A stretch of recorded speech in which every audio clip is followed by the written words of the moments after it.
Mata an kosa yasa na zo da kida ta dangwala su jiya mai babbolo ta iya kankada ku iya ku zungura ku iya walwala ku iya in kidi ne in buga yau a shashen tu kidin ga ta zaunu mulmula sani ta dauru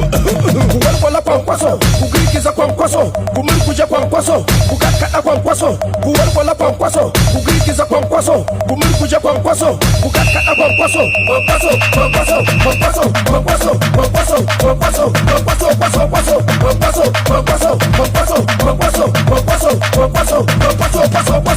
ni na kada ai ba ku kiya in dai da niya za ku iya na san tafiya tuwo da miya lallai za mu jima ta su ba gajiya yau a shashen tu kidin ga ta zaunu ku mulmula sani ta dauru ku walwala kwankwaso ku girgiza kwankwaso ku mulkuje kwankwaso ku kakkada kwankwaso ku walwala kwankwaso ku girgiza kwankwaso ku mulkuje kwankwaso ku kakkada